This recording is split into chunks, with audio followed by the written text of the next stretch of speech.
많은 분들이 사주셔서 일단 너무 고맙고요. 저에 대한 일종의 위로와 격려 이런 성격이 아닌가 생각도 해봅니다. 지금 너무 상황이 힘드시지 않습니까? 저는 책을 읽는 내내 이 지금 어떻게 지내시고 계신지, 그리고 그런 상황에서 어떻게 집필을 하실 수가 있었는지. 사실 목에 칼을 차고 발에 족쇄를 차고 있는 상황이라서 아직 터널 속에 있다 저는 생각하고요. 저는 물론이고 저희 가족 전체가 시련과 환란 상태에 지금 있거든요. 이런 고통을 잊기 위해서 썼다 이렇게 말할 수도 있을 것 같습니다. 제목에서는 가불이라고 하는 요즘은 잘 안 쓰이는 단어를 쓰셨는데 머릿말에는 또 국뽕이 차오른다라고.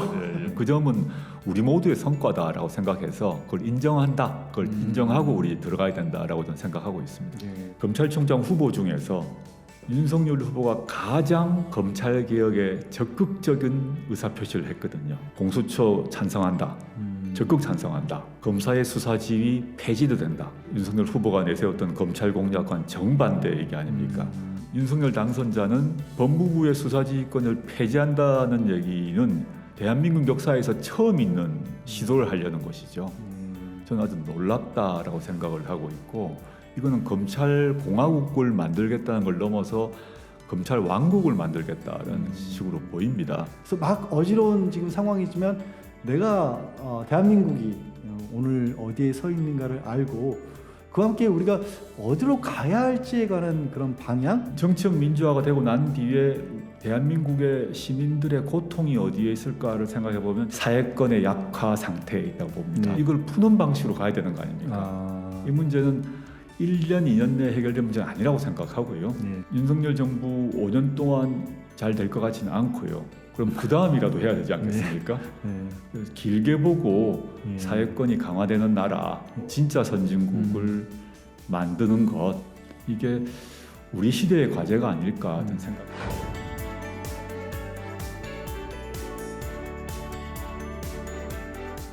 안녕하세요. 조욱 교수님 새 책 가불선진국 북토크 진행을 맡은 양지열 변호사입니다. 자, 오늘 북토크는요, 가불선진국 출간을 맞아서 조욱 교수님과 함께 책의 주요 내용도 좀 짚어보고요, 또 그동안의 일에 관해서 좀 허심탄회하게 얘기도 나눠볼까 합니다. 자, 조욱 교수님 소개해드리겠습니다. 안녕하십니까. 가불선진국 저자 조국입니다. 이 책이 나오고 난 뒤에 여러 언론 매체에서 인터뷰를 요청을 했는데 다 사양을 했습니다. 그런데 이제 이 책을 내준 출판사에서 출판사 차원의 인터뷰는 꼭 필요하다고 해서 이렇게 응하게 되었고, 저로서는 2019년 말 이후에 이런 인터뷰를 처음 하게 되는데요. 우리 양 변호사님께서 잘 이끌어 주시면 제가 성실히 답하도록 하겠습니다. 예, 굉장히 여러 가지를 궁금해하는 사람들이 많습니다. 저도 그렇고요. 일단은 말씀하신 것처럼 책을 중심으로 얘기를 나눠보아야 되는데, 책이 예약 시작하자마자 여기저기서 찾는 사람들이 많습니다. 예스24나 교보문고 다 지금 판매 1위를 이미 기록을 하고 있는데 어떤 생각이 드세요? 이렇게 많은 사람들이 기다리고 있다는 데서.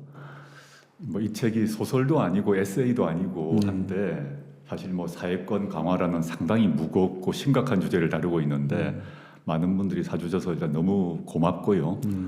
책 내용 이전에 저에 대한 일종의 위로와 격려 이런 성격이 아닌가 생각도 해봅니다.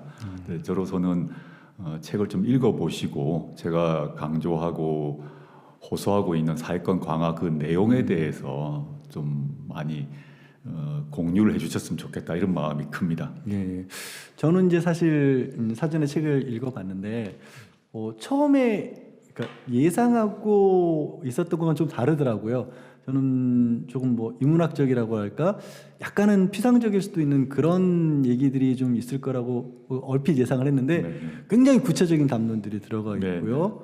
통계라든가 자료 같은 것도 굉장히 오랫동안 준비하신 것 같고, 책의 내용이 한편으로는 일종의 대안? 그러니까 대선을 치른 지 얼마 안 됐는데 대선 과정에서 우리나라가 이제 뭔가 하나를 딱 제시를 해가면서 어떤 대안을 만들고 정책을 제시하기 어려운 정도의 수준에 이르렀다라는 얘기들을 좀 했거든요. 그런데 마침 이 책은 제가 읽으면서 이거 대선 과정에서 정책 공약집을 참고를 해도 좋을 만큼 구체적인 자료를 많이 담고 있습니다. 언제 이렇게 다 준비를 하셨어요? 제가 2017년에 그 민정수석 비서관으로 임명되기 전에 제가 사회권 관련해서 책을 그 편집해서 발간한 적이 있습니다. 교수 시절부터 이제 사회권이란 문제에 대해서 고민을 했고 그 관련해서 책을 내기도 했는데 그때부터 사실은 이런 문제에 대한 고민은 시작되었고요.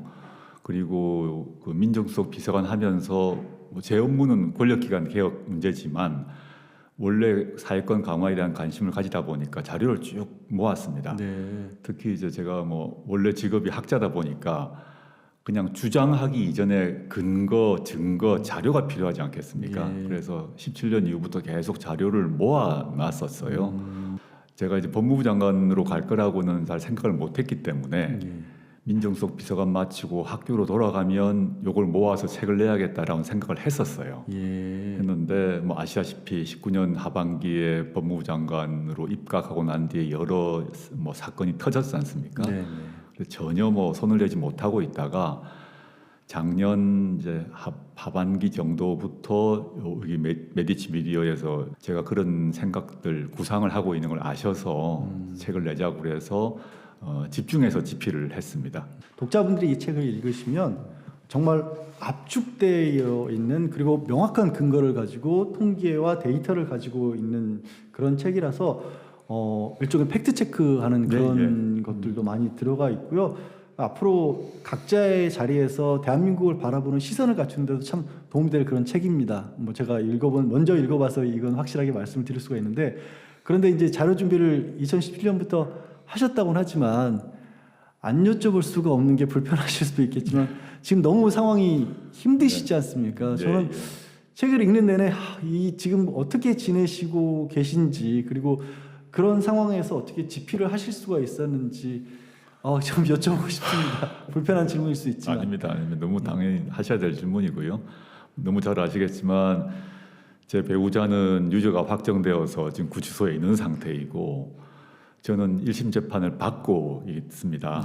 근데 검찰에서 저 1심 재판부에 대한 기피 신청을 하는 바람에 그것도 물론 기피 신청이 기각되었지만 또 항고, 재항고 이런 절차를 밟아서 지금 상반기 동안도 재판이 없는 상태입니다. 저는 물론이고 저희 가족 전체가 이런 시련과 환란 상태에 지금 있거든요. 저희 아이들도 그렇고 너무 힘들죠. 사실은 개인적으로도 힘들고 가족 전체가 힘든데 저로서는 이런 고통을 잊기 위해서 썼다 이렇게 말할 수도 있을 것 같습니다. 안 그러면 항상 그런 문제를 고민을 해야 되고 힘들기 때문에 제가 할 수 있는 게 뭘까 이 시점에서 제가 뭐 정치적 발언이나 활동을 할 수도 없는 것이고 그렇다면 오랫동안 준비해 두었고 고민했던 것들을 정리하자. 그게 제 본연의 역할이다라고 생각해서 작년에 이제 본격적인 집필을 하게 된 거죠. 그만큼 개인적으로 굉장히 어렵고 힘든 상황을 이게 벗어날 수 있을 만큼의 많은 에너지 그리고 많은 자료가 이 책에 담겨 있는 걸로 먼저 독자분들께 드리고 싶습니다. 그 본격적인 책 이야기로 넘어가 보겠습니다.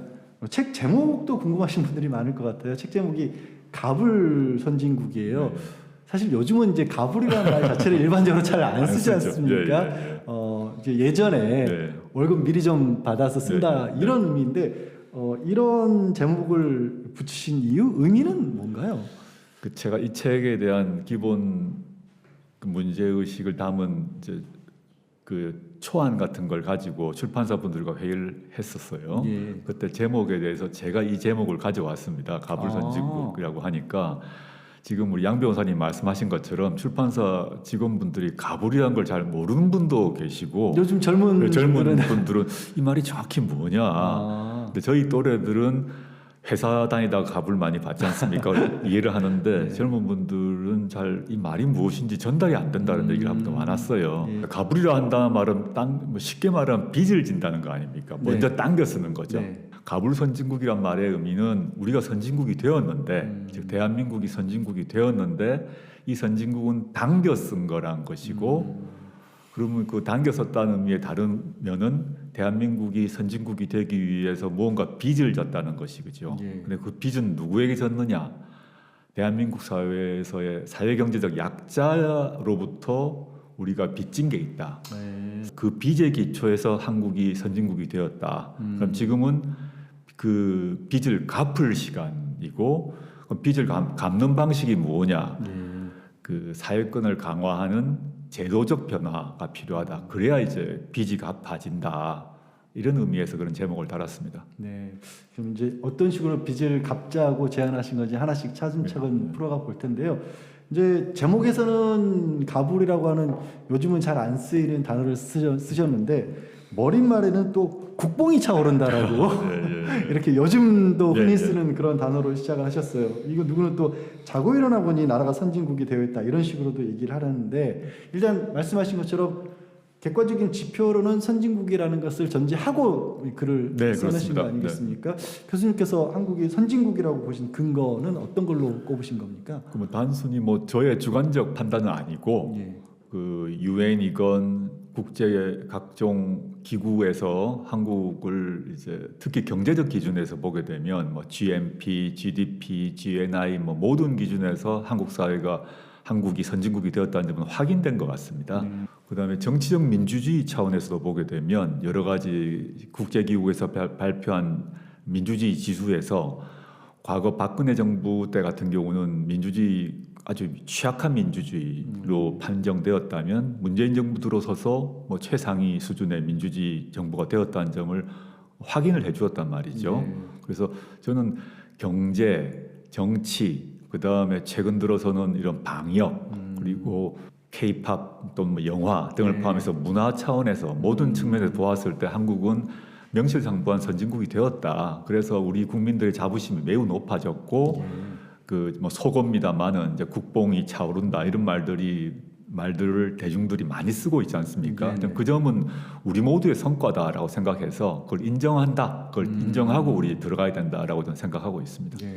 말씀하신 것처럼 이제 흔히 소프트 파워라고도 할 수 있는 그 대중문화 예술 영역에서도 선진국이라고 누구에게 물어도 그거를 아마 부인하지는 않을 것입니다.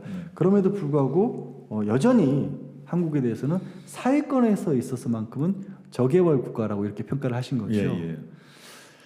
저는 사실은 2017년에 제가 쓴 글에서 대한민국은 복지 저개발 국가이고 사회권 저개발 국가다라고 17년에 그런 뭐 제가 정의를 한 적도 있는데요. 2017년이면 상당히 됐지 않습니까? 그렇죠. 벌써. 그 17년 그 시점은 물론이고 현재 2022년 시점에도 아까 말씀드렸던 정치, 경제, 문화 수준에는 모두 지표가 전진국 수준이에요. 그런데 OECD에서 우리나라와 경제 수준이 거의 비슷한 그런 나라와 비교해 보더라도 복지, 사회권 수준은 훨씬 미칩니다. 그게 최근만이 아니라 오랫동안 유지된 그런 경향성이죠.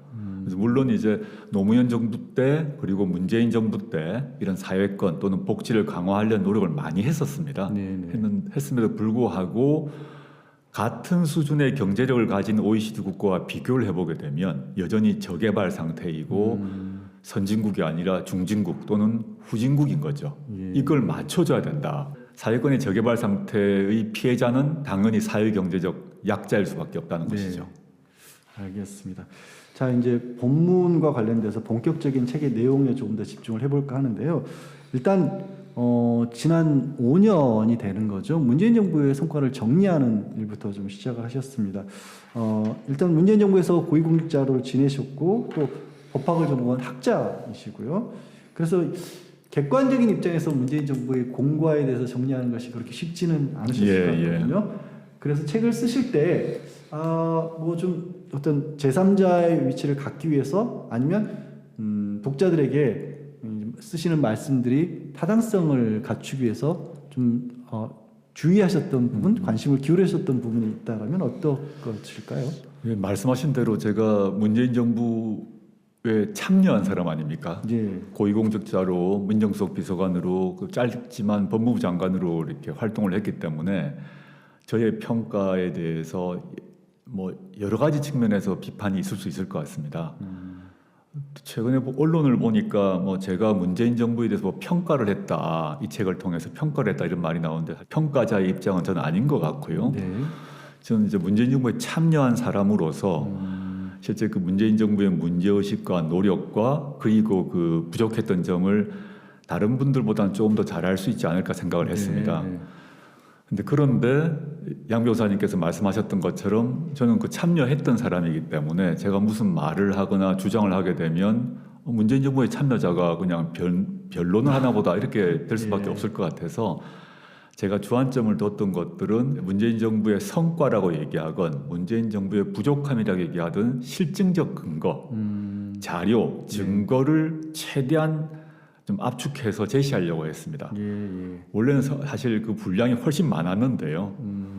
출판사에서 너무 이 숫자가 많다, 통계가 많다 그래서 거의 반 이상을 뺐어요, 사실은. 저는 좀 안타까웠는데 그러니까 각 항목별로 뭐 국내외 각종 통계 자료를 제가 모아둔 걸 다 넣으려고 노력을 했더니 출판사에서 그러면 읽히지가 않는다. 이건 학자들용이다라고 해서 최대한 줄여가지고 상대적으로 얇은 책으로 만들었습니다. 제가 직접 먼저 읽어본 입장에서 말씀을 드리자면 출판사에서 잘 하신 것 같습니다. 지금 있는 걸로도요. 충분히 고개를 끄덕일만 하고 또 어떤 면에서 보면 기존의 언론에서 비판을 했던 부분들 이런 것들에 대한 팩트 체크가 되는 부분들도 상당히 많이 있어서 가지고 보시면 앞으로도 언론 기사 같은 것들을 보실 때 비교해 가면서 보실 만한 충분한 근거 자료가 될 수 있을 만큼의 양이 들어 있었는데 그것도 이제 교수님 보시기에는 더 넣고 싶으셨다. 약간 학자적 습벽이겠죠. 그러신 것 같습니다. 자, 문재인 정부에 대해서는요. 촛불혁명의 정신에 기초해 국정을 운영했고 대한민국을 최초로 선진국 대열에 진입시킨 정부라고 이렇게 총평을 하신 거거든요. 자, 크게 봤을 때 가장 잘했던 부분 또는 부족했던 부분 구체적인 얘기를 조금 미루더라도 큰 어떤 총평 차원에서 잘한 것과 못한 것을 정리해 주실 수 있을까요? 저는 이제 문재인 정부는 촛불혁명의 그 산물이라고 생각합니다. 사실 인수위도 없이 촛불혁명에 이어지고 탄핵이 이루어지고 인수위 없이 바로 집권했지 않습니까? 저를 포함해서 문재인 정부에 참여했던 사람은 촛불혁명의 정신이 무엇인가가 제일 출발점이었던 것 같습니다. 그건 뭐냐 하면 국정농단은 절대 안 된다는 것이었죠. 그냥 박근혜 정부가 국정농단을 통해서 탄핵을 받았던 거 아닙니까? 실제 비선실세가 존재하고 또 비선실세란 사람이 뭐 희한한 여러 가지 뭐 무속 같은 것에 휩싸이고 그 다음에 나라의 공식 체계와 관계없이 전혀 다른 방식으로 의사결정이 이루어지고 이런 것들은 절대 해서는 안 된다라는 것이 뭐 저의 생각이었고 또 그에 대해서 대통령님의 확고한 생각이었다고 봅니다. 촛불혁명이 일어나게 된 출발점 하나는 국정농단이고 하나는 그 박근혜 정부와 재벌의 유착이 또 발생했던 거 아닙니까? 그걸 통해서 여러 사람들이 이제 감옥에 가고 처벌을 받고 했던 상황이었기 때문에 그런 걸 잊지 말아야 한다는 점이 문재인 정부의 가장 중요한 점이었던 것 같습니다. 돌이켜보게 되면 문재인 정부 하에서 권력형 비리라는 게 존재하지 않았지 않습니까? 이 점이 하나 있었고요. 또 한편으로는 이 사회경제적인 여러 가지 약자들의 문제가 존재했기 때문에 이걸 개선시키려고 많은 노력을 했습니다. 했는데 그럼에도 불구하고 뭐 너무 잘 아시다시피 뭐 부동산 문제라든가 등등해서 여러 가지 뭐 실수란 게 있었던 것이고 그에 대해서 많은 국민들이 실망하고 질책했던 것이 동시에 있는 것이죠. 근데 저는 그 두 개를 좀 구별해봤으면 좋겠다. 문재인 정부가 잘못한 것도 있지만 저로서는 문재인 정부에 참여했던 사람으로서 그 성과가 무엇인지를 좀 찬찬히 볼 필요가 있다. 그 성과는 다음에 어느 정부든 간에 그 되돌릴 수 없는 그런 성과가 돼야 되는 거라 보거든요.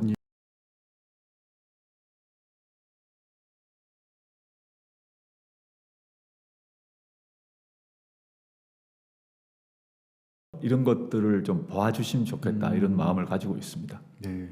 지금 교수님께서는 이제 정치적인 성과를 이제 잘한 영역으로서 그렇게 말씀을 주셨고요. 또 공감하신 분들도 당연히 많이 계시겠지만 그런데 이런 비판을 하는 의견도 있어요. 문재인 정부가 연성 독재를 한 것이고 파시즘으로 가는 단계였다라는 그런 비판이 있다. 이것도 이제 책에도 쓰셨지 않습니까? 이런 어떤 비판에 대한 반론 혹은 뭐 그런 주장에 대해서 어떻게 생각하시는지. 일단 뭐 저는 어처구니 없는 비난이라 생각을 하고요. 그 국민의힘이라거나 이런 보수 야당에서도 그런 주장을 했고 또 엉뚱하게 그 뭐 좌파 진보라고 하는 분들도 유사한 얘기를 했습니다. 저는 그렇게 생각해요. 연성 독재, 연성 파시즘이라고 한다면 그런 말을 할 수가 없죠. 그 파시즘 국가에서 대통령에 대해서 당신 대통령을 이런 식으로 공격을 했다가는 벌써 뭐 물리적 폭력으로 뭐 생명이나 신체가 위협당하고 이렇게 됐었겠죠. 그리고 최근에 판결 너무 잘 아시겠습니다만은 어떤 목사님이 문재인 대통령에 대해서 공산주의자다라고 막 맹비난을 했는데 무죄 판결이 났지 않습니까? 맞습니다. 그러면 과거에 만약에 파시즘 정부에서 대통령에 대해서 그런 말을 했다가는 그 사람은 어디 안기부나 중앙정부에 걸려가서 지도새도 없이 어떤 일을 당했을지 모르죠. 재판까지 받지도 못했겠죠. 그렇죠. 재판을 받지 못하고 있고 저는 그 문재인 정부에 대해서 독재다, 문재인 정부가 파시즘이다라고 비난할 수 있다는 그 자체가 문재인 정부가 정치적 민주주의를 보장했다는 반증이라 생각합니다. 오히려. 네. 자, 한편으로는 이제 성과 중에 하나로 꼽을 수 있는 부분이 이제 교수님도 직접 많이 관여를 하셨던 부분이 70년 동안 유지됐던 이런 권력기관의 구조개혁, 검찰 개혁으로 특히 가장 크게 볼 수가 있겠죠. 그 일환으로서 공수처 출범이 있었습니다. 이제 1년이 조금 더 지난 시점인데요. 공수처 출범과 그 이후의 활동에 대해서는 어떻게 평가하고 계세요? 지금 공수처 출범 이후에 공수처가 많은 비판을 받고 있는 것으로 알고 있습니다. 그 성과가 부족하다. 뭐 그게 이제 왼쪽에서 오른쪽에서도 진보에서도 보수에서 모두 이제 비판을 하고 있는데요. 저는 그 점은 뭐 충분히 받아들여야 될 비판이 있다고 생각합니다. 근데 공수처가 왜 발족하게 됐는가를 잘 생각해 보게 되면 과거 70년간 그 검찰 공화국이라고 불릴 만큼 전 세계 유례 없는 한국 검찰의 막강한 권한이 있었다는 것이죠. 그 한국 검찰이 그 막강한 권한을 행사하는 데 있어서 어떤 통제 장치도 없었다는 것입니다. 경찰을 하인처럼 부리고 그 상태에서 기소를 할 것인가 말 것인가도 검찰이 알아서 판단하는 이런 막강한 조직을 어떻게 할 것인가에 대해서 촛불혁명에 참여했던 많은 시민들이 그 독점적 권력, 통제받지 않은 권력은 안 된다라는 문제의식이 공유되었던 것이거든요. 그래서 이게 사실은 김대중 정부 때부터 문제 제기가 시작되어서 본격적으로는 노무현 정부 때 공수처 문제에 대한 얘기를 많이 했었는데 드디어 이제 국회가 결단을 내려서 법을 만들고 공수처가 출범한 거 아닙니까? 저는 공수처가 지금 그 당시 통과될 때 보면 그 당시에 바른미래당 등의 협조가 필요했기 때문에 공수처의 규모를 매우 작게 만들어서 출발을 시켰습니다. 지금 검찰로 보면 순천지청 정도로 아주 정말 꼬마 그런 조직이죠. 그렇죠. 그래서 공수처의 한계를 비판하는 것도 좀 필요한데 지금 필요한 것은 공수처를 인적으로 물적으로 지원해서 키우고 난 뒤에 힘을 주고 왜 그 권한을 행사하지 못했나라고 해야 되지 않나라는 생각을 가지고 있습니다. 아직은 비판하기에는 너무 초기이고 그렇습니다. 너무 작은 힘을 가지고 있기 때문에 조금 더 힘을 보태줘야 될 시점이다라는 말씀을 주셨는데요. 그런데 윤석열 이제 당선인이 대선 과정에서부터 공수처 관할 사건 다시 검찰로 가져와야 된다. 그리고 이제 검찰에 대한 법무부 장관의 수사지휘권도 폐지하겠다. 또 인사와 예산에 있어도 독립을 시키겠다라고 공약을 했고 모르겠습니다. 앞으로 이제 정말로 실천을 해나갈지 모르겠는데 책에서도 이 부분을 좀 짚고 계시거든요. 자칫 검찰공화국으로 돌아갈 수도 있다. 이런 우려를 표명을 하셨는데 어떻게 보세요? 이 사안은 저는 정말 이제 황당하다고 생각하는데요. 윤석열 그 후보 지금은 이제 당선자가 됐죠. 인데요. 그 공약은 문재인 정부의 검찰개혁 이전이 아니라 그 이전으로 돌아가는 일인 거죠. 실제 문재인 정부의 검찰개혁이 이루어지기 전에 법무부 장관의 수사지휘권을 폐지한 적 없습니다. 보수 정부 하에서도 법무부 장관의 수사지휘권은 유지되었거든요. 지금 문재인 정부가 아니라 과거 이명박 박근혜 정부 또 그 이전의 보수 정부하에서도 다 유지되었던 그 이유는 뭐냐 하면 검찰은 비검찰인 선출 권력에 의해서 통제되어야 한다는 것이 민주정부의 원리인데 지금 윤석열 당선자는 법무부의 수사지휘권을 폐지한다는 얘기는 대한민국 역사에서 처음 있는 시도를 하려는 것이죠. 저는 아주 놀랍다라고 생각을 하고 있고 이거는 검찰 공화국을 만들겠다는 걸 넘어서 검찰 왕국을 만들겠다라는 식으로 보입니다. 그리고 본인이 이미 검찰 사실상 준 검사 대통령이기 때문에 직업은 검사가 아니지만 사고방식이 그 법무부를 통한 검찰 통제가 아니라 검찰이 그냥 바로 자신과 소통할 수 있다라는 그런 판단을 하고 있는 게 아닌가 생각하고 있습니다. 거기에 대해서 이제 윤석열 당선인 측에서는 민정수석실도 없앨 거기 때문에 네네. 대통령과 검찰의 연결고리는 끊어지고 오히려 그렇게 검찰을 독립시켜서 정치권으로부터 독립을 해야 더 뭐라고 해야 될까요? 공정한 어떤 수사를 할 수 있다 이렇게 반론을 아마 제기할 것 같은데 첫째 이제 민정수석실 폐지는 대통령의 권한이기 때문에 할 수 있다고 생각하는데요. 그 윤석열 당선자가 공약했던 뭐 공수처를 갖다가 어떻게 바꾸겠다, 법무부 장관의 수사지휘권을 폐지하겠다, 또 뭐 독자 예산권을 부여하겠다, 모두 입법 사항이거든요. 그렇죠. 예. 그래서 민주당이 180석을 가지고 있는 이상 그거가 쉽지는 않을 것이다 생각을 합니다. 하려면 아마 이제 다음 총선에서 그 이후에 이제 판단을 해야 될 문제겠죠. 네네네. 근데 그거는 그 민주당이 동의할 사안 같지 않다고 생각하고요. 지금 양 변호사님 말씀하셨던 민정수석실 문제는 제가 이제 민정수석을 했기 때문에 너무 잘 아는데 정말 그 제안에 대해서 저만이 아니라 많은 민정수석을 했던 사람들은 다 공감할 얘기인데요. 민정수석실이 단순히 수사지휘하는 곳이 아닙니다. 과거 이제 박근혜 정부 때 같은 경우는 민정수석실이 수사를 지휘해서 문제가 다 됐다면 뭐 문재인 정부 민정수석실은 수사지휘를 하는 곳이 아니거든요. 그러면 민정수석실 폐지한다고 그랬는데 그 민정수석실의 기능이 있는데 첫째는 많이 잊혀져 있습니다만은 대통령이 임명하는 그 공직자에 대한 인사검증을 해야 됩니다. 그럼 인사검증을 누가 할 것인가? 그러면 윤석열 당선자 또는 국민의힘은 법무부하고 검찰이 한다는 것입니다. 그러면 공직자 예비 후보들에 대해서 법무부와 검찰이 다 들여본다는 얘기이기 때문에 또 역시 검찰 왕국이 됩니다. 두 번째, 민정수석실의 하나의 부서로서 민정비서관실이 있는데 민정비서관실이 여러 역할 중에 하나가 뭐냐면 대통령과 영부인의 친인척에 대한 감시 기능을 하게 되어 있습니다. 그 뭐 수사기관은 아니지만 대통령과 영부인의 그 친인척들을 수시로 만나고 주의시키고 이런 기능을 해야 되는데 그게 없어진다는 얘기입니다.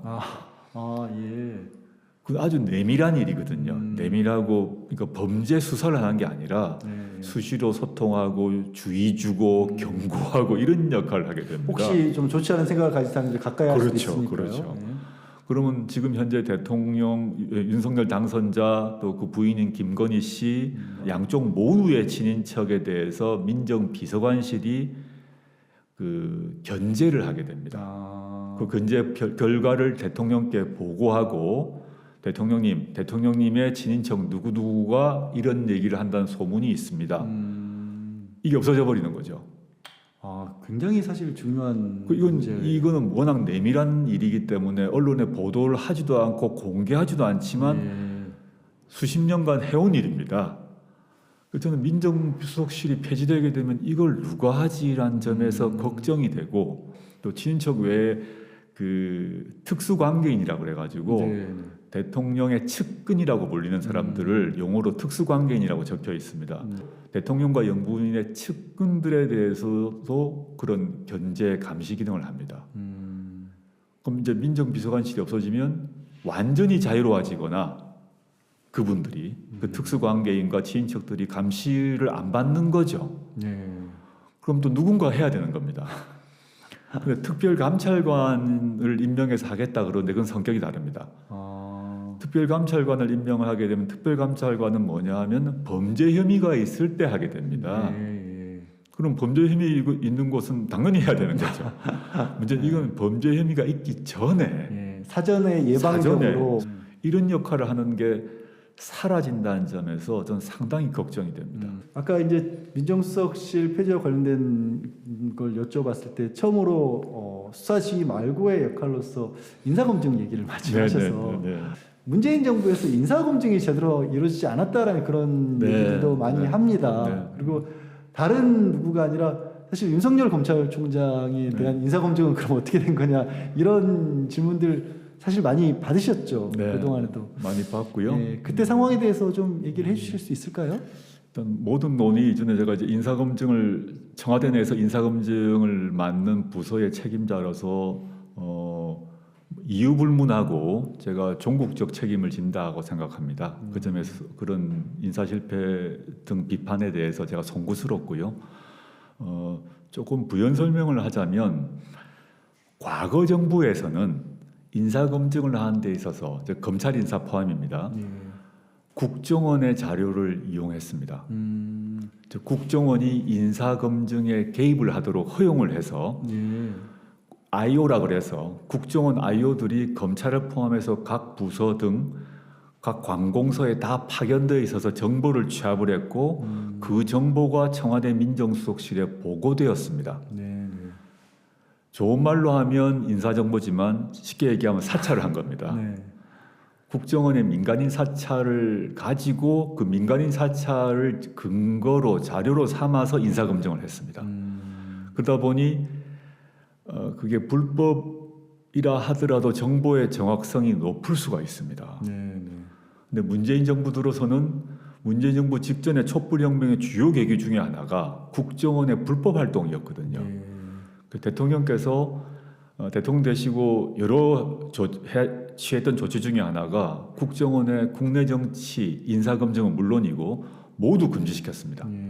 그리고 국정원 IO를 각 정부 기관으로부터 모두 다 뺐고 국정원 직원들이 그런 국내 정치 관련된 사찰 또는 자료 조사하는 걸 금지시켰어요. 그러다 보니 저희가 그 인사검증을 할 때 쓸 수 있는 자료가 양적으로 제한되어 있었던 건 사실입니다. 아주 고민스러운 변명같이 들리겠습니다만 실제 그러했다라는 점은 알려드리고 싶고 향후에 이제 윤석열 정부든 다음 정부든 이제 고민이 되는데 인사검증을 어떻게 할 것인가에 문제가 있습니다. 그 국정원을 동원한 국정원이 뭐 전국의 모든 조직에 가 있었거든요. 그거를 부활시켜서 하는 것이 맞느냐? 그건 아니실 겁니다. 아무도 동의 안 하실 겁니다. 생각하고 싶지도 않습니다. 그렇죠. 끔찍한 일이거든요. 그 전통은 유지되어야 합니다. 그 문재인 정부가 취했던 그 원칙. 그러다 보니까 공식 자료에선 전혀 나오지 않는 것들이 터져가지고 인사청문회에서 문제가 됩니다. 이제 변명이라면 변명이지만 그런 배경이 있었다는 걸 말씀드리고 싶고요. 윤석열 검찰총장에 대한 인사검증 관련해서는 사실 인사검증의 상세한 내용은 말을 하는 것이 허용되지 않는데 이미 정치인으로 이제 변신한 우리 최강욱 의원이 그 당시 공직기강 비서관이었지 않습니까? 최강욱 비서관이 인사검증의 책임자로 이제 윤석열 검찰총장의 인사검증을 했죠. 이런 최 의원이 여러 방송이나 뭐 등등에서 공개적으로 얘기했던 것만 제가 말씀드릴 수 있을 것 같습니다. 최 의원은 인사검증을 하고 여러 가지 이유로 불가 의견을 냈던 것은 사실입니다. 사실이고 민정수석실에서는 좀 비판적인 의견을 냈던 건 사실입니다. 그런데 여러 가지 이유 때문에 윤석열 후보가 총장으로 선택이 되신 거죠. 저를 위시한 민정수석실이 검증을 제대로 못한 탓도 있을 것이고요. 분명히. 또 한편으로는 당시에 윤석열 후보에 대한 그 진보진영 전체의 판단에도 좀 미흡한 점이 있었던 것 같고 아무도 윤석열 검사 당시에 아무도 당시 윤석열 검사의 실제 속마음이 무엇인지는 몰랐던 것 같습니다. 사실이 그랬죠. 누가 생각지도 못했던 게 못했고요. 맞죠. 최근에 그 노영민 대통령 비서실장께서 그 오마이뉴스 등의 인터뷰에서 아주 격정적으로 말씀하셨는데 검찰총장 후보 중에서 윤석열 후보가 가장 검찰 개혁에 적극적인 의사 표시를 했거든요. 그건 사실입니다. 아, 당시로서는 예. 노영민 실장이 이제 인터뷰에서 최근에 밝히셨어요. 그건 사실입니다. 그 네. 밝히셨기 때문에 저도 그걸 이제 뭐 공개적으로 인정을 하는데요. 공수처 찬성한다. 적극 찬성한다. 검사의 수사 지휘 폐지도 된다. 그건 상당히 놀라운 검사로서는 네. 당시 검사로서는 제안을 했거든요. 예. 근데 보시면 실제 속내는 뭐냐면 공수처 없애야 된다, 축소해야 된다. 그다음에 지금 뭐 윤석열 후보가 내세웠던 검찰 공약과는 정반대 얘기 아닙니까? 근데 윤석열 서울중앙지검장이 검찰총장 후보였던 그 시점에는 문재인 정부의 검찰 개혁에 더 적극 찬성하고 다른 어떤 후보보다 훨씬 더 검찰 개혁을 더 해야 된다고 주장을 했습니다. 노영민 실장께서 최근에 밝히신 바가 얼마 있죠. 전에 몇 달 된 것 같습니다. 네, 예. 인터뷰를 통해서 얘기를 하셨죠 이미 공개된 얘기니까 예. 교수님께서도 어차피 마찬가지였다라고 동의를 정도 저는 확인할 수 네. 있다는 것입니다. 이제 문재인 정부의 어떤 좀 부족했던 부분에 대한 정리도 좀 필요할 것 같습니다. 네. 책에서도 해주셨기 때문에요. 교수님께서 이 저술에서 데니얼 마코비치 교수 결과의 불평등이 정도 이상으로 커지면 기회의 평등도 불가능하다. 이거를 인용을 하셨어요. 그러면서 예. 문재인 정부에서도 불평등 문제가 사라지지 않았다 이렇게 정리를 해주셨는데 대표적인 사례로 뭐 당장 떠올릴 수 있는 게 집값 폭등이라든가 자산 격차, 소득 격차 깊어진 것들도 지역 불균형도 해소가 안 됐었고 산업재해라든가 뭐 위험의 유지와 같은 것들은 꾸준히 있어 왔죠. 제일 큰 게 부동산 문제였던 것 같습니다. 지난 대선 그렇습니다. 과정에서도 이 부분이 굉장히 큰 이슈로 작용을 했기 때문에 문재인 정부 고위공직자로서 이 집값 폭등 원인 어떻게 보고 계세요? 여러 가지 분석들을 해주셨지만 사실 이제 문재인 정부만이 아니라 과거 정부도 그랬고 또 OECD 다른 나라도 그러한데 신자유주의 정책이 이제 전 세계화되면서 소득과 자산의 이제 격차가 심화된 거는 거의 공통된 현상 같습니다. 근데 한국 경우를 보게 되면 소득과 자산의 불균등 격차 중에서도 이 자산의 격차가 크게 더 벌어졌는데 자산의 핵심이 집이었거든요. 집값이 폭등되니까 소득 격차보다 자산 격차가 더 커졌습니다. 제가 책에서 썼습니다만은 저하고 좀 친한 진보 성향의 친구가 막 격분을 해서 저한테 얘기한 적이 있었어요. 17년 초기에 집을 충분히 살 수 있었는데 집값이 내려간다 그래서 안 사고 있었더니 집값이 폭등을 해서 전세도 힘들어졌다라고 얘기하면서 얘기를 듣고 제가 할 말이 없었는데요. 사실 차분히 보게 되면 우리 그 김수현 교수님, 우리 전 정책실장이시죠. 김수현 교수님이 책에서도 썼습니다만은 우리나라 집값 폭등을 보면 외국의 OECD 국가 수준과 비교해 보게 되면 그렇게 한 중간 정도입니다. 전 세계적으로 보게 되면 왜냐하면 전 세계적으로 돈이 풀렸기 때문이거든요. 유동성이 워낙 풀려가지고 저는 뭐 경제학자는 아닙니다만은 제가 본 자료나 연구에 따르게 되면 전 세계적으로 돈이 풀리고 한국도 돈이 풀리고 금리는 낮고 이런 상태에서 돈이 부동산으로 몰리는 이게 이제 가장 근본적 원인이었던 것 같고요. 근데 이것만으로 설명하면 안 되는 문제가 있다고 생각을 합니다. 저를 포함해서 문재인 정부의 고위공직자들이 이 중산층과 서민들이 집에 대해서 갖고 있는 그런 애정, 애착, 욕구 등에 대해서 더 고민을 했어야 됐던 것이 아닌가라는 생각을 하고 있고요. 아까 말씀드렸던 것처럼 17년 시점에 선택을 할 때 충분히 전세 끼고 살 수 있었는데 안 샀더니 이렇게 됐고 그때 전세 끼고 집을 산 사람은 나보다 몇 억을 벌었더라. 이 차이가 현실이거든요.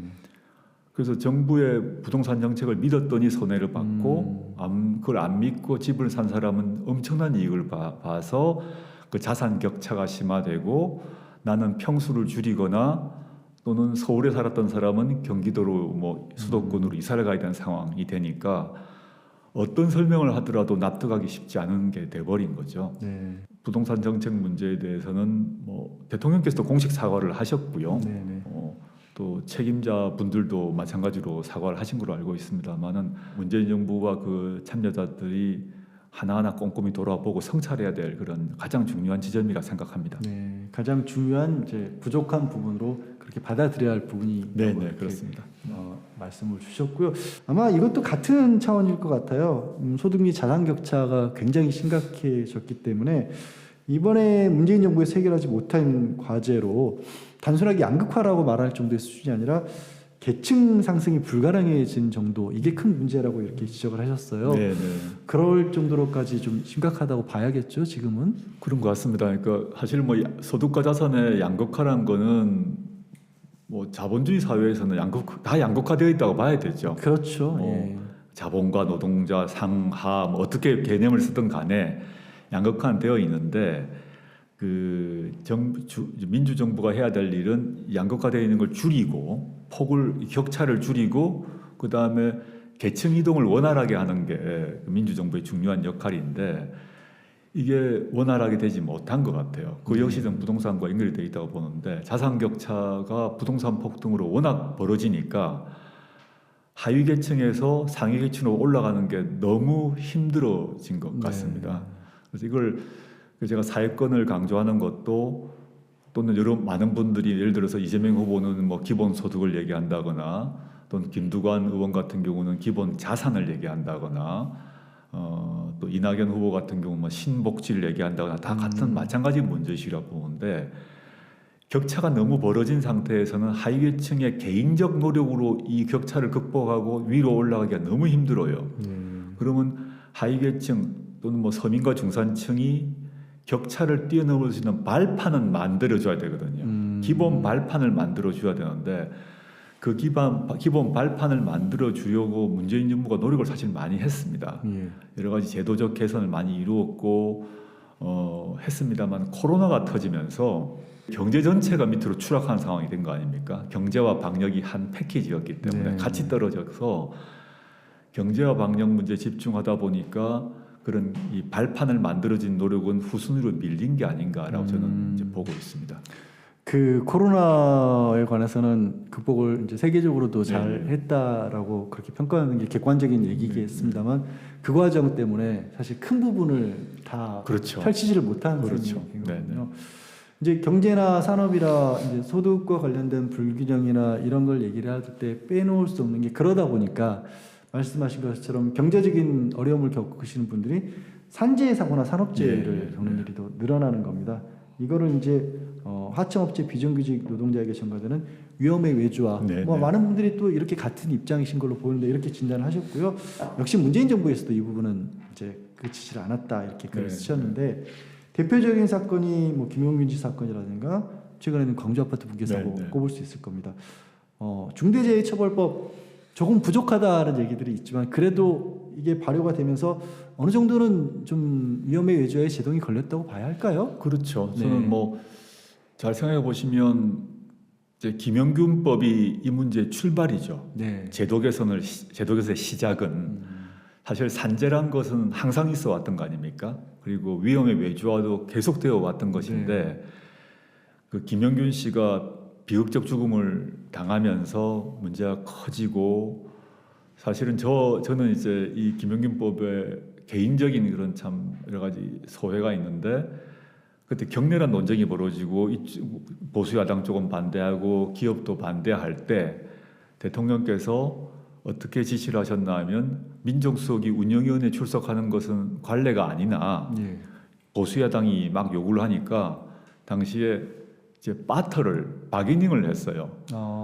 조국 민정수석이 운영위원회 나간다. 그 대신 김영균법을 통과시켜주면 나간다라고 지시를 해서 바뀌었습니다. 그래서 바꿨어요. 그래서 제가 최초로 국회 운영위에 나가서 하루 종일 이제 문답 공격 당했고 그 대신 김영균법을 통과시켰거든요. 제가 민정수석 때 나가신다고 했을 때 그게 언론에서 처음이다라고 크게 이렇게 보도됐던 게 기억이 나는데 그런 속사정이 그 계기가 이제 대통령께서 민정수석을 운영위원회 야당에게 내주되 반드시 김영균법을 받아오라라고 해서 그게 딱 바꿔집니다. 예. 제가 운영위원회 나가고 김영균법이 통과돼요. 저는 그 점에 있어서 너무 기쁜 일이고요.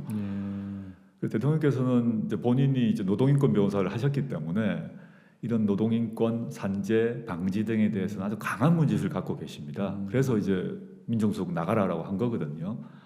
그 뒤로 이제 중대재해처벌법 뭐 최근에 여러 가지 일이 있었는데 김영균법이건 중대재해처벌법이건 간에 당시 이게 반기업이다라고 얼마나 공격을 했습니까? 그러니까 기업이 망한다라고 얘기했는데 저는 중대재해처벌법이 만들어지면서 건설업을 포함한 주요 기업들이 아주 경각심을 가지고 산업재해를 방지할 것이라고 보고 산업재해가 갑자기 0이 되진 않겠죠. 그렇지만 그 이전보다는 많이 줄 것이라고 생각합니다. 천만다행이다 생각하고 있습니다. 조금이라도 한 발짝이라도 앞으로 나갈 수 있을 것이다. 자, 지금까지 이제 대한민국의 현재 문재인 정부의 공과 과까지 포함해서 정리를 했다라면 이제 무엇이 부족한 부분인지가 어느 정도 이 책에서 드러났고요. 그래서 교수님께서 앞으로 나가기 위해서 제시하신 부분이 그러니까 진짜 선진국이 되기 위한 과제로 사회권 강화를 주장하실 게 이 책의 핵심 사실은 이제 주장이시지 않습니까? 먼저 말씀하신 이 사회권 개념을 좀 우리 독자들에게 잡아주셔야 될 것 같습니다. 양 변호사님처럼 이제 법률 전문가들은 당연히 아는 그런 개념인데 일반 시민들에게는 사회권이란 말이 상당히 낯선 그런 단어 같습니다. 우리 대한민국 국민들에게 인권 그러면 많은 사람들이 자유권을 생각하죠. 국가 권력이 나를 잡아간다, 뭐 고문한다, 감시한다, 도청한다. 그런 국가 권력으로부터의 자유를 생각하다 하기 마련이죠. 왜냐하면 우리가 권위주의 독재 시대를 거쳤기 때문에. 근데 사회권 그러면 그게 뭐지? 라고 생각하는 거죠. 근데 사회권이라고 하면 민생과 복지에 대한 권리인 거죠.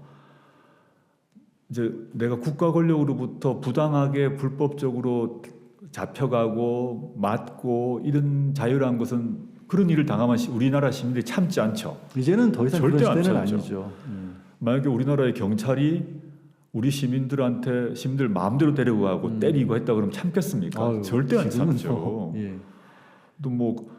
또 우리나라 공무원이 또 시민들에 대해서 함부로 했다가 참지 않지 않습니까?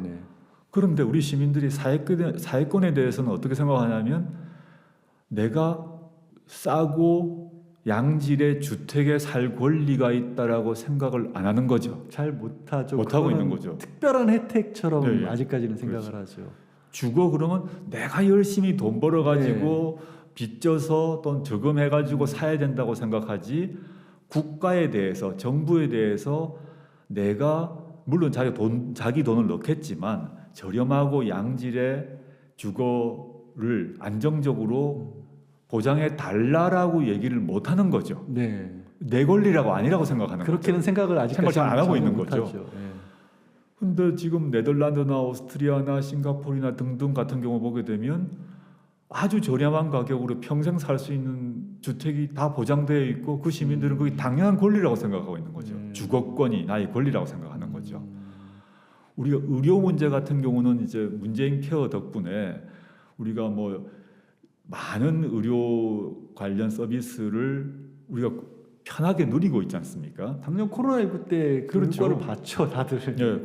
자연스럽게 즉 의료 서비스를 누리게 되게 되면 사실은 그게 어떤 효과를 갖나 하면 내가 소득이 올라가는 효과가 있습니다. 그럼 내 소득이 다 의료비로 나가버릴 건데 의료 서비스가 권리로 인정되게 되면 국가 차원에서 해결되기 때문에 거기에 내 돈을 안 써도 되지 않습니까? 그러니까 주거도 마찬가지 같습니다. 주거권 문제도 만약에 싱가포르나 네덜란드나 오스트리아처럼 그런 시스템이 안착되게 되면 내가 집 걱정을 할 필요가 없는 거죠. 그럼 내가 버는 돈은 나와 내 가족의 행복을 위해 쓰면 되는 거 아니겠습니까? 근데 이런 의식들이 그 사회권이란 것이 시민들의 의식도 그에 대해서는 좀 약하고 또 정부도 약한 상태가 돼버렸다. 그래서 저는 이걸 좀 강조하기 위해서 사회권 강화되는 것, 자유권 선진국 말고 사회권 선진국이 돼야 진짜 선진국이다. 이걸 계속 강조하고 진짜 선진국이라는 말을 자꾸 쓰는 이유가 자유권은 물론이고 사회권까지 선진화돼야 그게 선진국이다. 진짜 선진국이다라고 강조하고 싶었던 것입니다. 국가가 단지 울타리만 제공해 주는 게 아니라 그 안에서 얼마나 정말로 자유롭고 그러니까 행복을 추구할 수 있는 것들을 적극적으로 우리 국민들이 요구할 수 있는 것까지 사회권으로 지금 말씀을 주셨는데 그 핵심 개념으로 주거, 노동, 복지, 생계, 의료 이런 것들을 이제 꼽을 수가 있을 겁니다. 이제 아마도 이런 부분들이 앞서 문재인 정부의 좀 부족했던 부분들 그런 부분들을 결국에는 이제 사회권이라는 개념으로도 맞춰질 수 있을 것 같거든요. 이 책에서 부동산 정책 방향도 사실 그런 맥락에서 제시를 하셨습니다. 조금 더 구체적으로 워낙 이제 관심이 많은 부분이니까 책에 나와 있긴 합니다만 부동산 정책의 그 향방에 대한 제안 좀 소개를 좀 해주시죠. 저는 뭐 부동산 전문가가 이제 전혀 아닌데요. 제가 이제 전공 자체가 법, 제도 이쪽 아닙니까? 제가 사회권이라고 얘기했던 것도 그러한데 통상 많은 뭐 정치 또는 정책학자들 관점에서 이제 복지국가란 말을 많이 할 것 같습니다. 우리가 복지국가가 우리 모두 바라는 거 아니겠습니까? 저는 좀 그 같은 맥락이긴 한데 약간 차이가 있는 게 뭐냐면 사회권이라는 게 우리의 권리다라는 얘기를 강조하려고 했고요. 먼저 그다음에 그래서 이제 주거든 노동이건 복지건 의료건 이런 것들이 우리의 권리라고 돼야지 그 다음 단계로 정부가 내려주는 시혜가 아니라 시민의 권리다라는 점을 강조하려고 했고요. 그 부동산 문제도 결국은 주거권인데 뭐 모든 시민에게 타워 팰리스에 살 수 있는 권리가 있다 그렇게 말하는 건 아무도 아니지 않습니까? 정상적인 노동을 하고 그 우리나라의 평균적 정도의 노동을 하고 평균적 임금을 받는다면 자신이 죽을 때까지 집 걱정을 안 해도 된다. 전 이게 권리라고 보는 거죠. 그러면 타워 팰리스가 아니라 제가 뭐 싱가포르, 네덜란드, 뭐 오스트리아 얘기를 했습니다만 그 나라에서 이미 하고 있는 제도이고 그 나라에서는 사회권인 거죠. 권리인 거죠. 싱가포르 같은 경우는 90년간 임대주택에 살 수 있는 권리인 거죠. 나 자신뿐만 아니라 나의 자식도 그 아파트에서 90년간 살 수 있는 거죠. 그럼 아등바등 모아서 어떻게든 집 물려주고 이럴 이유가 없는 거죠. 우리는 임대주택 그러면 뭔가 후진 아파트 그리고 이따가 나와야 될 아파트 단기간만 살아야 될 집이라고 생각을 한다면 OECD 국가의 상당한 나라에서는 죽을 때까지 그 임차료가 그리 비싸질 않아요. 그렇게 되면 사람들이 우리의 사고가 바뀌는 거 아니겠습니까? 또 그 다음에 이제 그 임대주택을 원하는 분도 있을 것이고 임대주택은 소유하지 않는 것이니까요. 근데 난 집을 꼭 사야겠다는 분도 당연히 존중해야 되는 거 아닙니까? 더 큰 집 사시고 싶으신 분도 있을 테니까요. 얼마인지 그러니까 집을 산다 하는 경우도 우리 현재는 보면 토지와 건물을 모두 사야 되죠. 현재 아파트다 그러면 아파트는 아파트 건물 말고 땅도 내가 사는 거죠. 지분만큼. 그런데 좀 어려운 말이지만 토지 임대부형 주택이라고 하는 토지는 안 사고 건물만 내가 사는 거죠. 그럼 집값이 떨어지는 거 아닙니까? 그런 형태의 주거 형태를 뭐 싱가포르든 등등 다른 나라에서 운영을 하고 있기 때문에 그 경우는 집값이 뚝 떨어지는 거죠. 또 물론 토지와 주택을 모두 다 사겠다고 하는 분은 자산이 많은 분 아니겠습니까? 그분들은 존중해 줘야 되는 거죠. 그렇죠. 그분들은 뭐 타워 팰리스에 살건 또는 별장을 짓건 그건 뭐 그에 대해서 국가가 해야 될 일은 아니라고 생각을 하고 그건 자산이 넉넉하고 풍요로운 사람은 얼마든지 그런 선택을 할 수 있는 것이고 문제는 국가의 주택 정책의 핵심은 보통의 서민, 중산층이 자신의 노동에 기초해서 평생 동안 편안하게 걱정 없이 살 수 있는 양질의 주택을 그 보장하는 것, 거기에 맞춰져야 된다는 것이고 그게 주거권이다라고 생각하는 것입니다. 뭐 어찌 생각하면 그냥 아주 단순하게 얘기해서 최소한 지금이 이 정도라면 이만큼은 기본으로 가지고 가자. 맞습니다. 뭐 이런 정도라고 말씀을 드릴 수도 있을 것 같고 그 구체적인 내용은 이제 책에 더 자세하게 나와 있습니다. 자, 노동개혁 얘기도 좀 여쭤보고 싶은 게 노동시간 단축을 꼽으셨어요. 주 4.5일 노동제, 또 사회연대 임금제 이런 거를 이제 책에서 언급을 하고 계시는데 사실 뭐 주변에서 뭐 이런 얘기가 나오면 누군가는 또 그래요. 아니 지금 일자리도 못 찾고 있는데 무슨 한가롭게 4.5일제냐. 예, 맞습니다. 또 중소기업 운영하시는 사장님들은 아니 지금 주 5일제 하는 것도 우리 직원들 월급 주기 힘든데 여기서 어떻게 더 깎냐 네. 이러시고. 그래서 어디서 균형을 찾아야 될까? 어떤 걸 정말로 일하시는 분들 입장에서도 그리고 기업을 운영하시는 분들 입장에서도 또 일자리가 없지만 갖고 싶어하는 분들 입장에서도 수긍할 만한 방향으로 찾을 수 있을까 이런 고민이 들거든요. 네, 맞습니다. 사실 이거 뭐 논쟁이 많을 수 있는 뭐 네. 쟁점 아닙니까? 근데 돌이켜 생각해 보게 되면 주 5일제 도입할 때, 네. 놀토 도입할 때 그 기업에서 엄청난 비판을 했습니다. 놀토 그렇죠. 도입하게 되면 기업이 망한다고 그랬어요. 예. 그리고 노동자들도 임금이 줄어들 거라고 그랬어요. 그랬죠. 예, 실제 사실은. 당시에 보면 기업도 망하고 노동자들은 하루 일을 안 하니까 더 가난해질 거라고 그랬습니다. 네. 근데 지금은 아무도 그렇게 생각하지 않죠. 네. 다 놀토는 너무 당연한 거라고 생각하고 뭐 주 5일째 다 하고 있지 않습니까? 놀토란 말이 무슨 말인지 못 알아듣는 그렇죠, 세대들도 그렇죠. 있을걸요. 뭐 양 변호사님이나 저희 세대 같은 네. 경우는 토요일 날 항상 일했지 않습니까? 저는 저 직장 생활할 때 처음 입사했을 때 한 달에 2번 쉬었습니다. 그러니까요. 정말 그랬죠. 네, 한 달에 2번 쉬었습니다. 그러니까 뭐 토요일 날 근무하는 건 뭐 격주 토요일만 놀 수 있는 거죠. 네. 심지어 그런 데가 네. 대부분이었는데 지금은 그렇게 일하지 않지 않습니까? 네. 그래서 이제 시대적 흐름이 있는데 지금 북유럽, 독일 등에서는 다 4일제, 4.5일제 하고 있다는 겁니다. 네. 5일제는 당연히 전제로 해서 아랍에미리트는 국가적 차원에서 4.5일제를 선언을 했고 북유럽이나 독일 같은 경우는 국가 차원은 아니지만 주정부 차원에서 또는 기업 차원에서 4.5일제, 4일제를 시도를 하고 있습니다. 저는 물론 우리나라에서 중소기업 같은 경우는 당장 힘들 거라고 봅니다. 그러면 대기업부터 시작할 수 있는데 지금 우리나라 일부 대기업이 이미 시작을 했더라고요. 네. 했고 또 중소기업 중에서도 모 출판사에서는 또 이런 시도를 시작을 하고 있습니다. 네, 예, 지금 당장 4.5일제를 바로 내일 시작할 수 있다가 아니라 이 고민을 해봐야 될 때가 됐다. 언제 시작할 것인지를 고민을 해야지. 그럼 노동 시간이 줄면 일자리는 산술적으로 생각하면 늘게 그렇죠. 되죠. 산술적으로 사람은 더 필요하니까요. 사람을 많이 채용해야 네. 되는 상황이 되기 때문에 이 문제를 한번 저는 화두를 던진 거다. 지금 시점에서는 앞으로 어떻게 언제 할 것인지를 미리 생각을 해봐야 될 시점이라고 짚어주셨고요. 자, 하나 더 이런 또 복지의 영역이겠죠. 사회권의 영역으로서 대선 과정에서 이재명 상임고문 당시 후보는 이제 지속적으로 기본소득을 네, 큰 공약으로 내걸었지 않습니까? 네, 이런 기본소득 혹은 또 주변에 관련된 다른 뭐 경선 과정에 쓰던 후보들 같은 경우도 기본소득이라는 용어는 안 썼지만 조금 비슷하게 네, 지원책들을 내셨거든요. 그런데 반면에 또 국가가 그렇게 지원을 한다는 것에 대해서 굉장히 부정적으로 보는 시각도 그렇죠. 있습니다. 네, 네, 네. 대선 과정에서도 그 시각도 맞부딪혔는데 어떻게 생각하시는지요? 다른 나라에서 이런 제안들이 원래 있었던 거죠. 네. 외국에서 기본소득론자들이 많이 있었고 거기 한국으로 들어오고 그걸 최초로 주장 실험했던 분이 당시에 이제 이재명 지사가 시도를 하려고 했던 걸로 알고 있습니다. 세계적 현상이라는 게 점점점 AI 뭐 각종 과학기술이 발달하다 보니까 일자리가 줄어드는 상황. 네.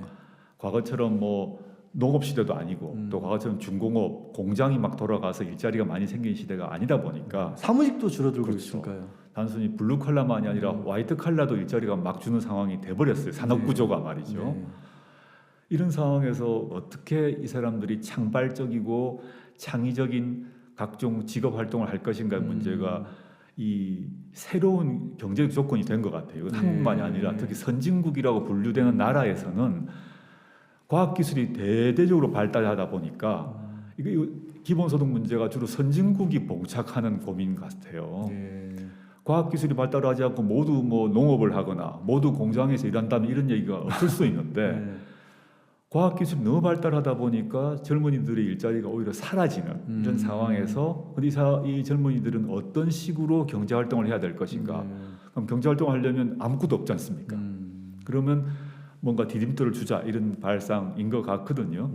그래서 그걸 기초로 보다 더 창의적인 새로운 아이디어를 만들어내서 경제에 기여하도록 기반을 줘야 된다는 것입니다. 저는 뭐 그 문제의식이 새로운 한국 경제가 맞이하고 있는 새로운 현실에 아주 부합한다고 보고요. 네. 다만 양 변호사님도 말씀하셨고 또 우리나라 시민들의 상당 부분도 왜 갑자기 돈을 다 줘?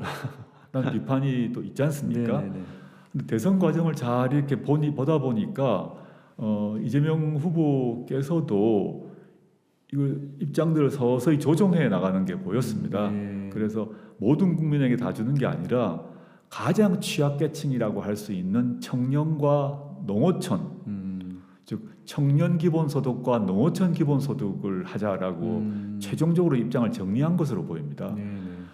그런 청년이 지금 아까 말씀드렸듯이 다 어려운 조건 하에 있는데 기본소득을 줘서 예컨대 벤처기업을 만들려고 그래도 하루하루 먹고 살아야 되지 않습니까? 그렇죠. 또 예술인 같은 경우도 우리나라가 지금 문화예술계 종사자가 많이 늘어났는데 네.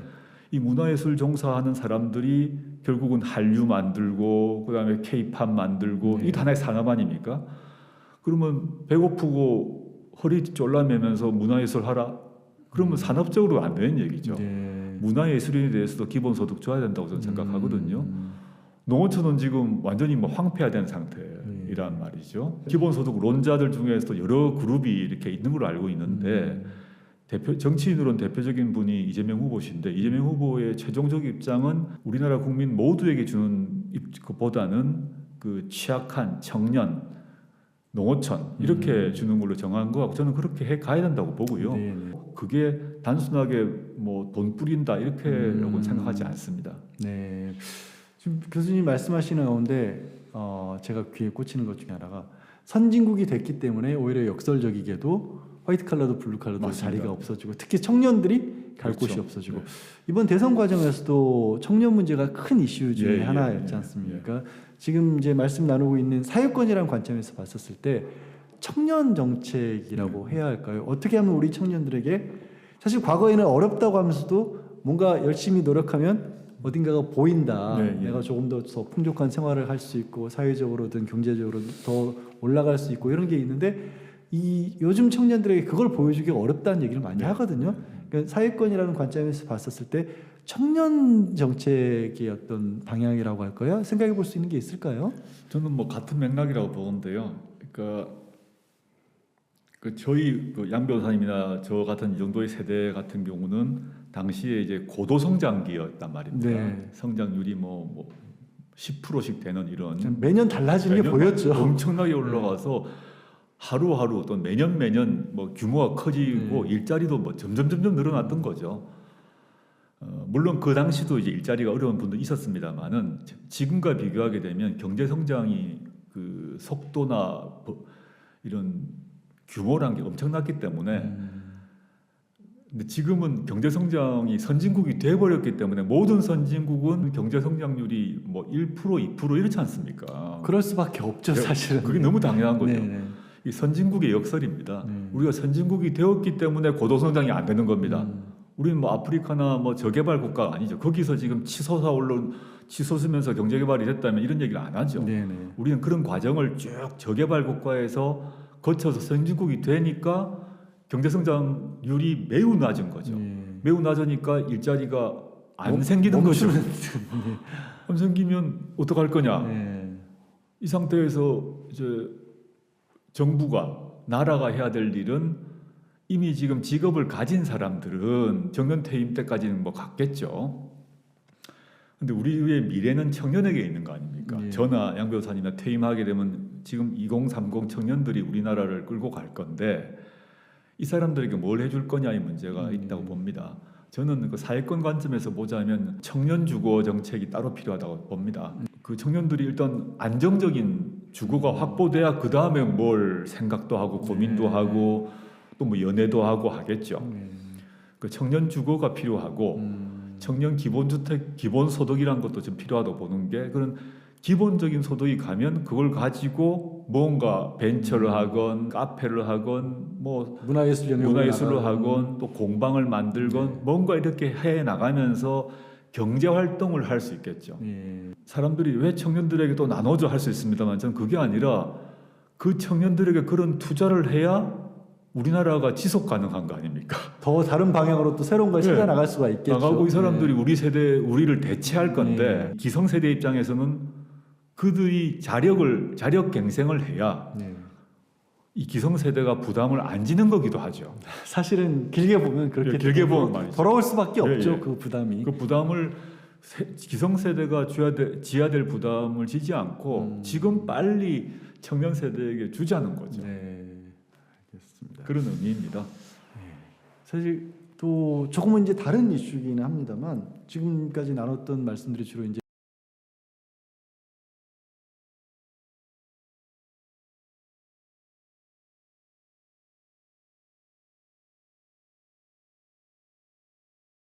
이 나타났습니다. 네, 네. 젠더 갈등이 아,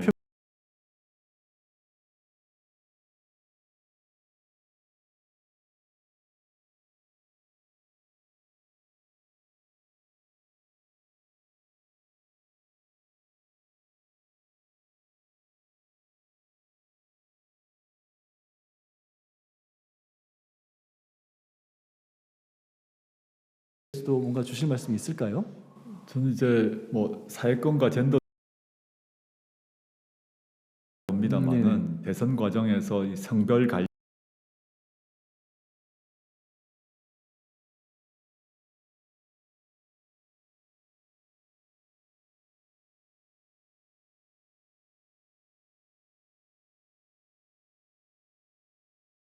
물론 세대 갈라치기도 물론 했습니다만은 성별 갈라치기를 세게 했다고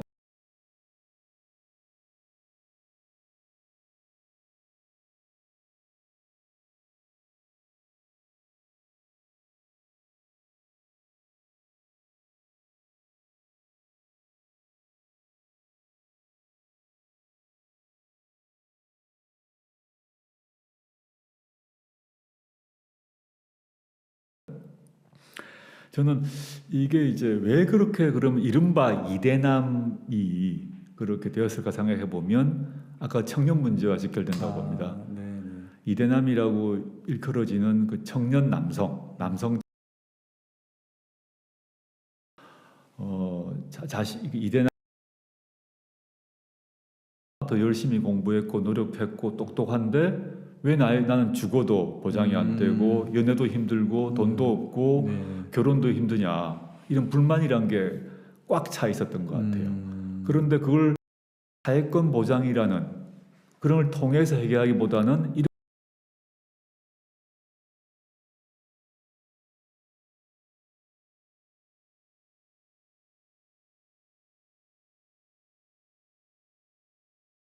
이런 사회권 어떤 저개발의 상황을 제도 개선으로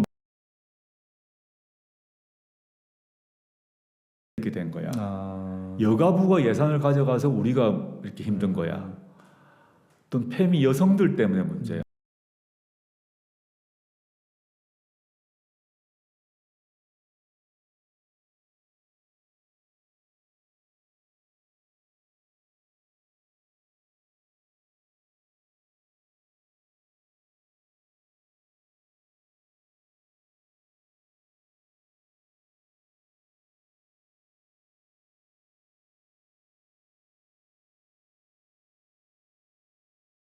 사람이 자신의 삶의 기반이 좀 안정이 돼야 좀 관용적이 되지 않습니까? 네.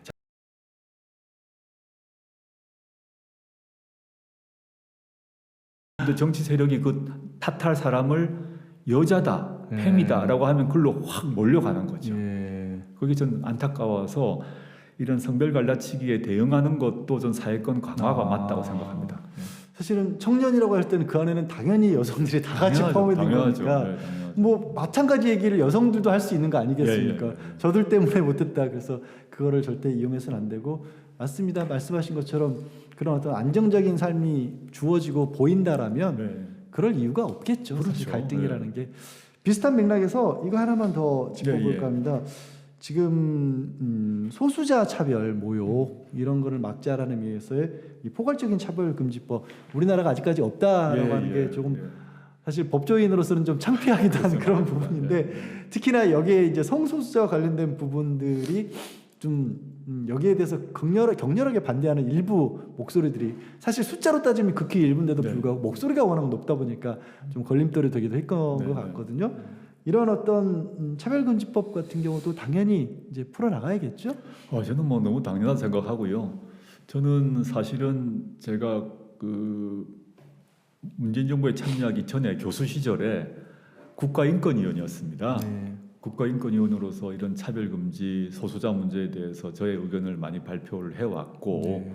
또 국가인권위원회 권고 의견에도 뭐 제가 서명한 게 많이 있을 것입니다. 그 차별금지법 또는 뭐 평등법 이름은 뭐라 하든 간에 이거는 뭐냐면 시민인데 시민이 아니란 거죠. 네. 똑같은 시민인데 뭐 성소수자란 이유로 누려야 될 기본 권리를 보장하지 않는 것. 저는 뭐 어떤 이는 이성애자고 어떤 이는 동성애자이기 때문에 그 문제에 대해서 우리가 말할 권리가 없다고 보거든요. 어느 나라나 압도적 다수가 이성애자 아니겠습니까?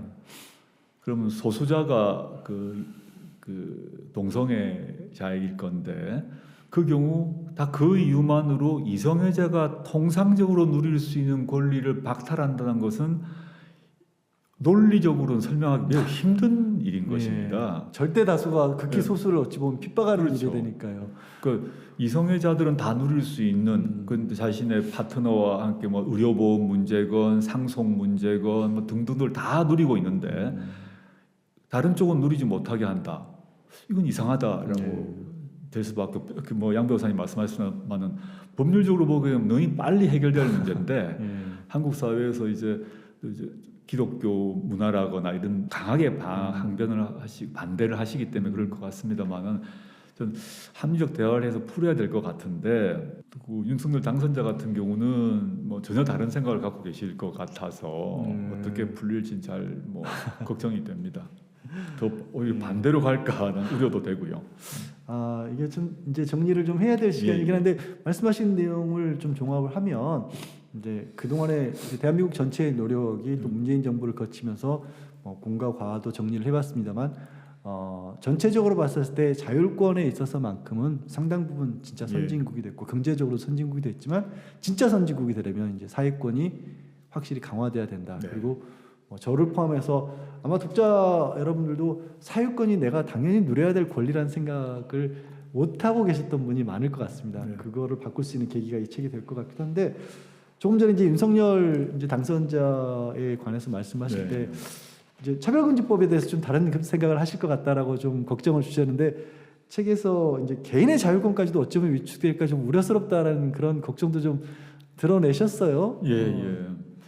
저는 뭐 왜냐하면 이제 과거 이명박 정부 들어설 때 많은 사람들이 문재인 정부가 해놓은 노력들이 있고 또 우리나라 수준이 높은 수준인데 정부가 바뀐다고 해서 그렇게 자유권이 인권이 후퇴하랴라고 얘기한 분이 상당히 됐어요. 노무현 정부에서 이명박 정부로 바뀔 때요. 근데 실제 이명박 정부 들어서고 난 뒤에 온갖 각종 뭐 자유권 후퇴가 다 발생한 거 아닙니까?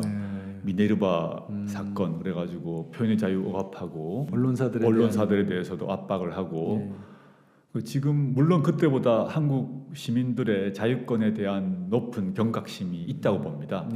그렇게 쉽사리 될 것 같지는 않습니다만은 전 최근에 약간 당황스러운 걸 봤던 게 뭐냐면 청와대 문제 관련해서 용산으로 그 집무실을 옮긴다 안 옮긴다 할 때 3년 전에 또 윤석열 당선자와 김건희 씨가 상담을 했다는 그 천공법사라는 사람이 3년 전에 용산으로 가야 되는 이런 동영상이 있었고 그게 보도가 됐습니다. 네, 언론에 나왔었죠. 그 내용이. 최근에 보도가 됐는데 7군데에서 보도가 났는데 보도 난 지 하루 만에 모두 기사가 없어졌습니다. 그게 물론 지금 뭐 얼마 되지 않았습니다만은 이건 어떻게 이해를 해야 되지? 왜 갑자기 기사가 다 사라졌지?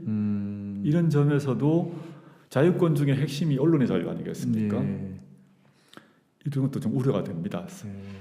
혹시라도 그게 이제 자유권의 위축 때문에 그렇게 삭제된 것인지 아닌지 알 수 없습니다만 아무도 모르죠. 모르지만 그런 일이 있을까봐 우려된다는 그런 말씀까지 주셨습니다.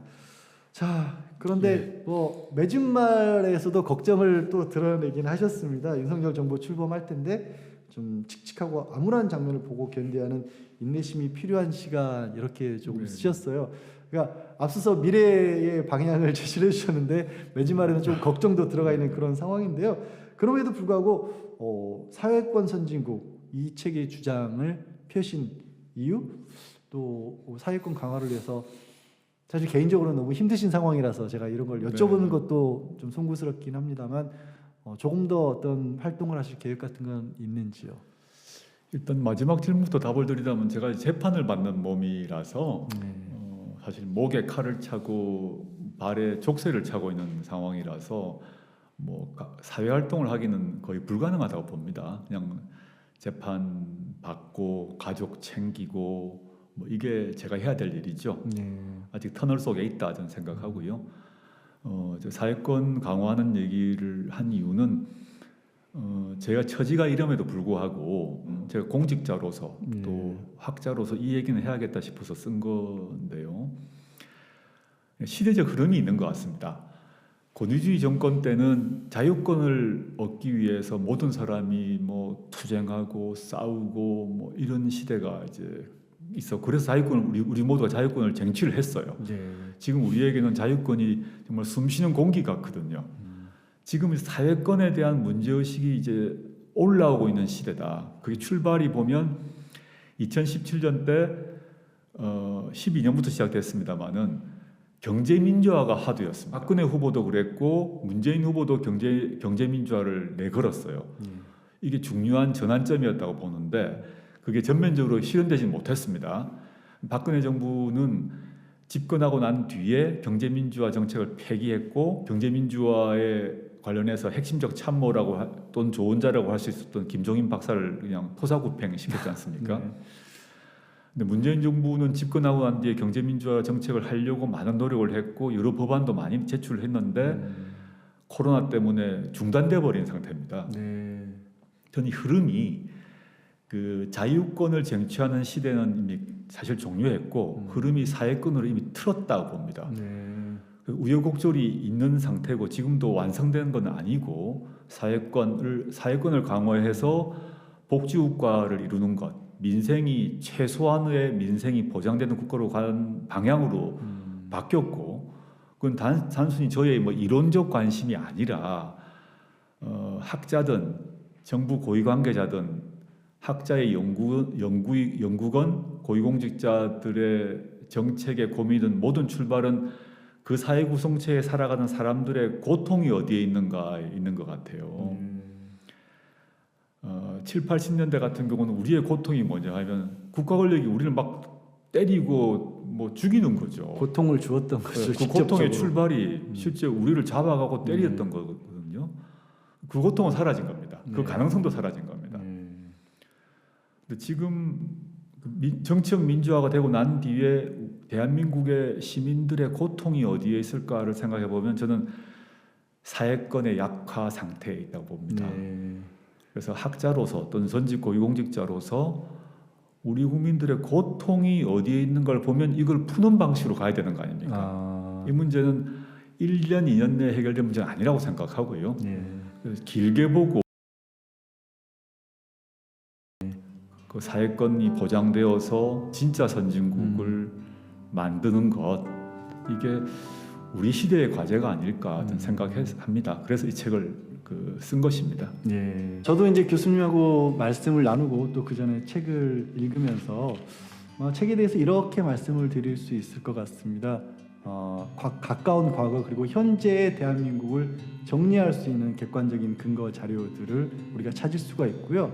그래서 막 어지러운 지금 상황이지만 내가 대한민국이 오늘 어디에 서 있는가를 알고 그와 함께 우리가 어디로 가야 할지에 관한 그런 방향 어떻게 하면 나와 내 자손들까지도 보다 건강하고 행복한 삶을 누릴 수 있을 것인가 이런 부분에 대한 실질적인 어디를 들여다봐야 될지부터 모르면 답답한데 그 답답함을 풀어줄 수 있는 그런 책이 될 수 있을 것 같습니다. 자, 이것으로 조옥 교수님의 가불선진국 북토크를 마치겠습니다.